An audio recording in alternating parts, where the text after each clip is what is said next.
Welcome to The Economist's Climate Risk North America virtual event. Before we dive deep into the opening keynote session with John Morton, I wanted to thank all the sponsors for their valuable contributions and for supporting this event.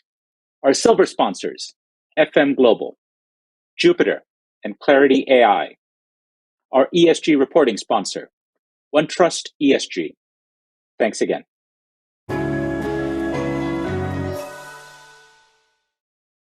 Welcome, ladies and gentlemen, to our opening keynote fireside chat, building on and accelerating existing efforts on climate change. I'm Vijay Vaitiswaran. I'm the Global Energy and Climate Innovation Editor at The Economist, and I'm delighted to welcome on our stage John Morton, Climate Counselor at the United States Department of Treasury. Now, a recent important report put forward by the Financial Stability Oversight Council, which is chaired by America's Treasury Secretary, argued that climate change is an emerging threat to the stability of the U.S. financial system and had a number of recommendations. I wanted to dig into some of the thinking at the U.S. Treasury and the U.S. government more broadly on this question. And for that, we're very lucky to have John Morton with us. John, thank you for joining us. Please give us a sense of how the Treasury is taking on climate change. Great. Thanks, Vijay, and thanks to The Economist for the opportunity to be with you today. I think I will start by saying, by reiterating the belief of this administration and certainly the Treasury Department, but the broader U.S. administration right now, which is that the transition to a low carbon and ultimately net zero global economy represents among the most predictable and consequential economic transformations, arguably in modern history. And so while climate change poses a threat, and as you said, the FSOC, which we'll talk about, I'm sure, in this conversation, found climate change to represent an emerging and increasing threat to the financial stability of the United States government. At the same time, we recognize that this threat represents an unprecedented economic opportunity for businesses, industries, and countries that position themselves to lead the transition to a low carbon and ultimately net zero economy. And so the entire US government, including centrally the Treasury Department, is focused on how do we reorient our posture from one that thinks of climate change exclusively as an existential threat and a threat to financial stability, but towards a job creation opportunity, toward a wealth creation opportunity, toward an innovation opportunity and agenda. And I think that's what you really have seen in the first year of this administration is entity by entity, agency, department by department, us using the tools and the resources that we have at our disposal to treat this threat, and a threat it certainly is, and a growing threat it is, also as an opportunity to retool our economy and to retool our policies. And so whether that's the bipartisan infrastructure bill that became law, or whether it's the Build Back Better framework that we are continuing to work with Congress on getting passed, these policies and legislative and executive actions that we have taken represent historically large commitments to taking a threat and repurposing it toward an unprecedented economic opportunity. So that's the way that we're thinking about climate change and using, frankly, all the tools at our disposal to tackle this challenge. At Treasury, that involves budget policy, it involves tax policy, it involves regulatory and oversight work that we do via the Financial Stability Oversight Council. And importantly, it also includes our work via the International Development Finance institutions, the multilateral development banks, the Green Climate Fund, because Treasury represents the U.S. government as the voice and the vote of the U.S. government in each of those large multilateral or regional development banks. So we're really quite active and have had an extraordinarily active first year in reorienting our posture toward this existential challenge and unprecedented economic opportunity. Great. So, John, that's an excellent setting of the stage. I'm a big fan of jiu-jitsu. I'm pleased to know that this has been taken up at the highest levels of the U.S. government to turn adversity into opportunity. Let's hope that works out. I do want to drill down a little bit. You covered the waterfront in terms of the kinds of things that Treasury now is attempting to do. Some of them were international. Let's put a pin in that for the moment. Let's look at the things that are happening on the home front. Can you talk about some specific examples that we can expect the U.S. Treasury to pursue related to domestic actions that would somehow, let's start with the risk side of things, help cope with the risks of climate change? Whether it's coordination with some of the bank regulatory agencies or the SEC on disclosure, or some of the other things that you could point your finger at. What can we expect on the domestic front? Well, let me start because you started on the kind of regulatory and SEC front to say, first and foremost, it's important to understand that Treasury is not a regulator.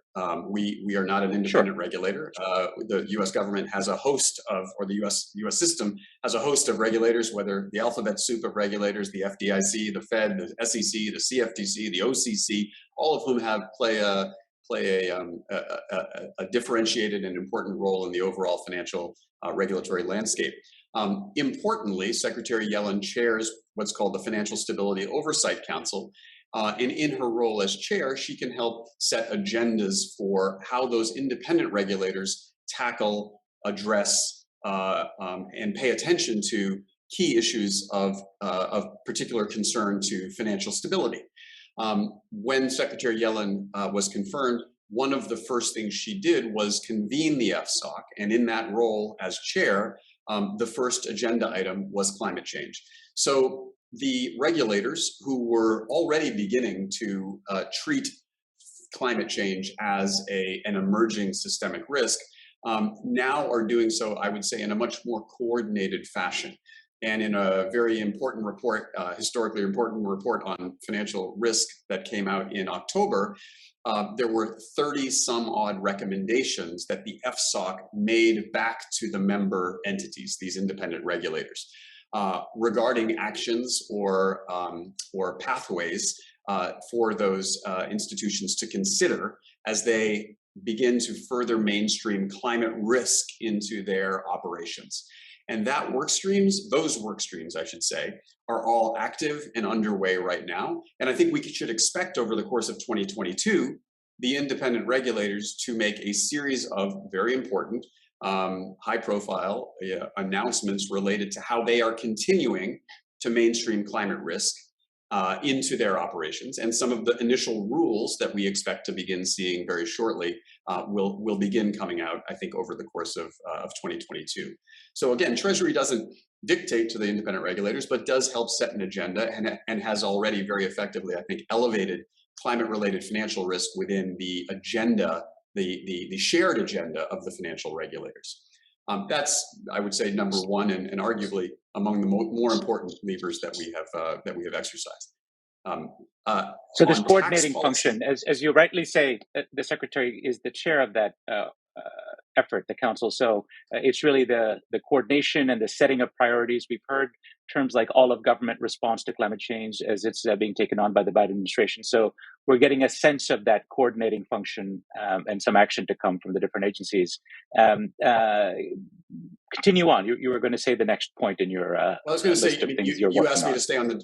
you asked me to stay on the domestic front. On the domestic front for now. Yeah, on the domestic front for now, our tax capabilities within Treasury are key to designing the types of incentives that we believe will effectively and efficiently position the U.S. economy to transition to a cleaner, lower carbon, and ultimately net zero economy. So we're spending a lot of time working across the interagency with the White House and particularly with Congress in helping right now to hopefully design a package that can get 50 votes in the Build Back Better world. And frankly, whether that bill looks like what was originally proposed by the president or something that is a bit more modest, we believe, and we have every reason to believe, that the combined incentives that will be part of that ultimate package will again be, many times larger than any other previous piece of legislation, particularly as it relates to climate action. So we are realistic, but optimistic about the impact that these coming incentives will have in terms of spurring job growth and job creation in key sectors of the economy that we think are critical to America's future competitiveness. Great. So that gives a sense of what's happening within the U.S. I do want to look at what's happening overseas as well. One area that I'd like to use as the pivot to get there, efforts in other parts of the world, notably Europe, have been advancing. Sometimes the choices being made in the UK or in Brussels are not exactly the same as the choices that are either being made or contemplated in Washington. Can you tell us, how do you think about the role of coordination on the kinds of things that you work on at the Treasury, and what you see either from global bodies or standards efforts like those led by Mark Carney and others? What's the key here to avoid having a balkanization of global financial markets, for example, with which may impede that progress towards net zero or create unworkable red tape for banks and other institutions? Yeah, Vijay, maybe 3 points. First is we recognize, and I mean that to the core, we recognize that strong and consistent and reliable market signals are what are needed, and that a proliferation of discordant regulatory signals is not the most effective way of enabling and expediting a net zero market transition, which again is our kind of North Star here. So we are very, very focused on that point. The second thing I would say is, to that extent, we also recognize that the word harmonization can be an attractive but sometimes dangerous word, because it implies that there might be a one size fits all across jurisdictions which operate under very different political constraints. And so we tend to use the word interoperable in our internal language. We're looking for systems and regimes around disclosure and around standards that are interoperable, not necessarily globally harmonized. And we think that's both more realistic to expect from a political economy standpoint, and frankly, if the end result that we're striving for are emissions reductions, we honestly feel that there are many different ways and many different regulatory and policy regimes to that can deliver similarly ambitious emissions reductions results. So interoperability is the key word that we are focused on for this year as we seek to align evolving European standards with domestic standards. Emerging domestic standards. And then finally, I think I'd just say something that perhaps we will hit on later in the conversation. But 2021 was really a year of commitments. It was an extraordinary year for commitments on the corporate side, on the financial market side, from a net zero commitment standpoint, and from the government side. We now have close to 90% of global GDP that has made some form of net zero commitment by mid-century or shortly thereafter. That's actually quite extraordinary if you think about it. This year has to be the year that we take those commitments and pivot to accountability and accountability and action. And so again, as we think about what our activities are focused on this year, it's really focused on interoperability of standards and regimes and action on net zero commitments. So you had mentioned this striking figure, something like 90% of global GDP is now covered by some form of net zero targets. I have to point out, though, that on the latest figures I've seen, only about 20% of global GDP is covered by some form of carbon price, however low or high, and usually it's very low. Since you're a man at the Treasury looking after climate change, I think it's only fair to put this politically complicated question to you. What is the Treasury doing about carbon pricing? Can it do anything given the political realities of the U.S. Congress? Well, I think that's so. It's a great question, and it's a fair question, and it's certainly one one to be expected in any conversation like this. This is why I come back to this earlier notion of interoperable as opposed to a harmonized concept. We clearly, every political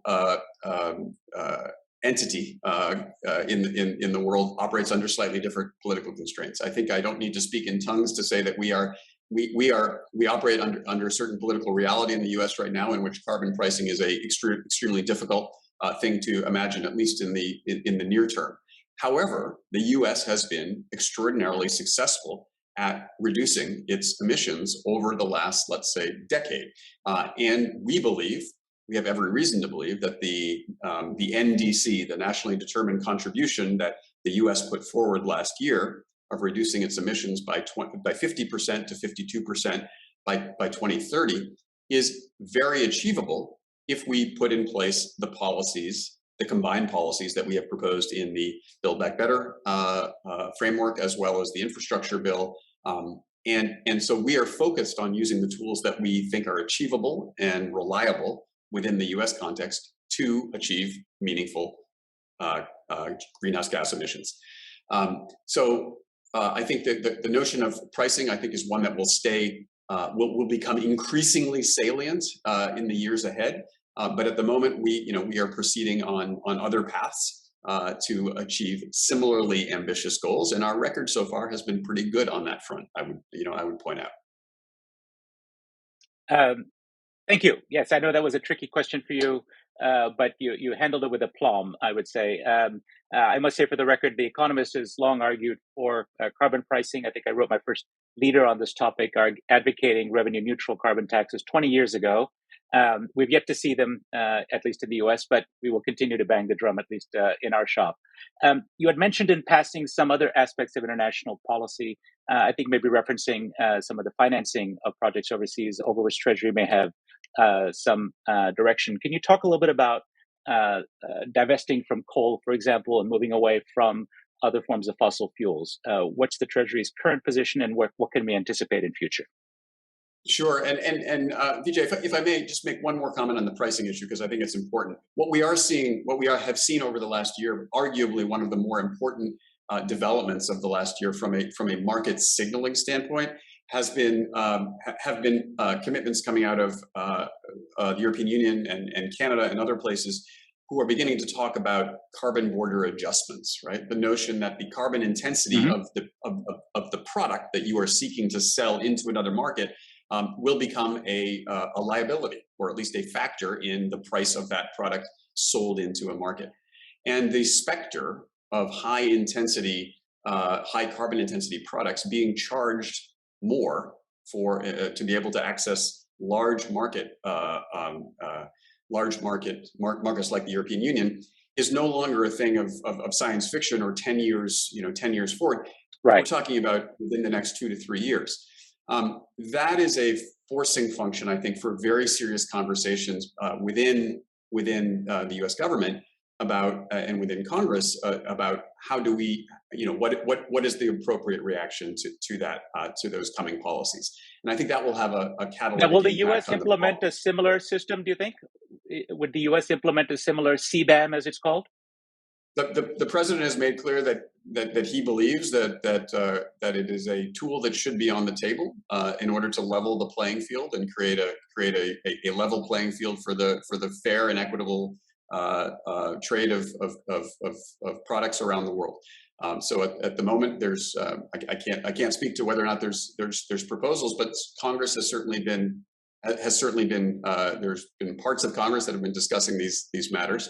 And we have a joint agreement with the European Union now on steel that has recently been reached that seeks to head off, frankly, trade disputes and reach common cause on how do we establish high quality, low emitting standards for steel. And I think that's an approach that we may see grow into other sectors as well. But I digress. I'll come back to your question on the international front right now. Please, we just have a minute, so perhaps briefly. Yeah, sure.